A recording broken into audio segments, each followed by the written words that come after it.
સુરતમાં સચિન જીઆઈડીસીની એલ્યુમિનિયમ કંપનીમાં રાત્રે દુર્ઘટના ઘટી હતી। ત્રીજા માળેથી પડી જતા એક યુવક રવિન્દ્ર રમેશે પાડવીનું મોત નીપજ્યું હતું। મૃતક મૂળ મહારાષ્ટ્રના સચિન જીઆઈડીસી વિસ્તારમાં રહેતા હતા। પરિવારજનોએ ખાનગી હોસ્પિટલમાં લઈ ગયા, જ્યાં ડોક્ટરોએ તેમને મૃત જાહેર કર્યા। ત્રીજા માળેથી પડી જતા યુવક રવિન્દ્ર રમેશ પાડવીનું મોત નીપજ્યું। મૃતક મૂળ મહારાષ્ટ્રના સચિન જીઆઈડીસી વિસ્તારમાં રહેતા હતા। પરિવારજનો અને ખાનગી હોસ્પિટલમાં લઈ ગયા, જ્યાં ડોક્ટરોએ તેમને મૃત જાહેર કર્યા। મૃતદેહને પોસ્ટમોર્ટમ માટે સિવિલ હોસ્પિટલ ખસેડવામાં આવ્યા। 3 બહેનોના એકમાત્ર ભાઈના મોતથી પરિવારમાં શોકનું મોજું ફરી વળ્યું। રક્ષાબંધન પહેલા જ બહેનોની આંખોમાં આંસુ છલકાયા। રાખડી અધૂરી રહી ગઈ। પરિવારની માંગ છે કે યોગ્ય વળતર અને ન્યાય મળે। પોલીસે સમગ્ર મામલે વધુ તપાસ હાથ ધરી છે। રમેશ પેસરા પાડવી કંપનીમાં ઘટના ઘડી હતી।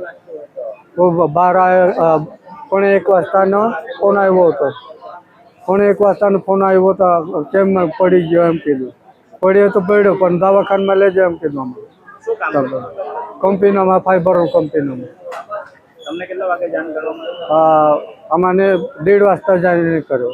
1:30 વાગ્યા ફોન કર્યો તો જાણી થઈ ગયો। 2 વાગ્યા અમને નીકળીને આવ્યા। નીકળતા અમને 2 વાગી ગયા। તો આપણા રંગકી તલાવ છે જગાવ આ અંદરમાંથી આપણો છોરો ગમાઈ ગયો। છોકરો 21 લગ્ન નથી। પરિવારમાં ખાલી એક જ પરિવારમાં 2 છોકરીનો એ તો લોકોને ઘરે નીકળી જાય। અમે 2 માણસને તો કોઈ પૈવા વાળો કોઈ નથી। અમે રકમ માંગવું પડશે। અમે કેવી રીતે દિવસ કાઢવા?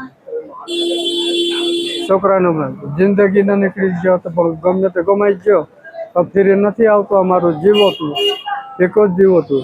એક જ જીવને કરતા મને એટલું જીવ કાઢી લીધું। અમારો બધો દિવસ નીકળી ગયા। કેવી બ્યુરો રિપોર્ટ, જનાદેશ ન્યૂઝ।